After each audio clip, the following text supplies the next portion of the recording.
plays games for the BGR network, and today we're going to be taking a sneak peek at A Thief's Fortune by Artipia Games. A Thief's Fortune is a 1 to 4 player game. It's got a unique card drafting mechanism, engine building mechanism, and it's very, very fun to play. Let's see a bit about how the game plays. Now, as you have seen, I do not have the prototype in front of me right now, but I have played it at the Artipia Games headquarters, and I'm going to be showing you some of the images and the 3D renders that will appear also in the Kickstarter campaign. The first thing that we'll do is explain a bit the player area. So this is kind of unique. So in front of you, you have your past, your present, and your future. You're a thief who has entered into the palace of the Nabara city. You're in the treasure vault and you have stolen a very big hourglass. Now this hourglass is going to give you glimpses of the future. So what you're trying to do is you're trying to play cards in front of you which will affect your present and your future. Now that we've talked about this, let's see a bit about how the game plays. First thing that you do is that you draw 5 cards out of the 3 stacks which are placed in front of you. The event cards, the location cards, and the character cards.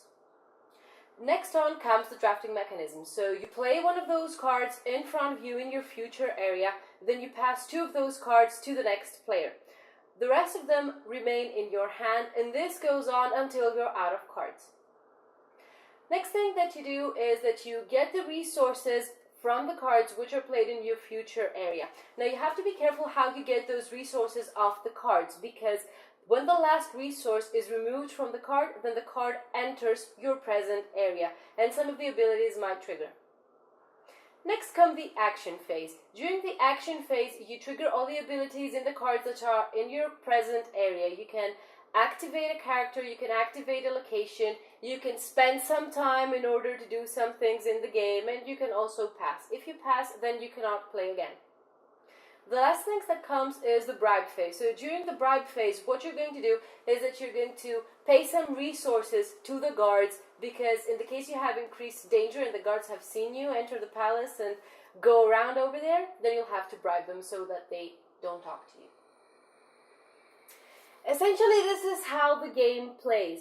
The theme is very underused. It kind of reminded me a combination between Assassin's Creed and Prince of Persia. It has that kind of vibe during the game.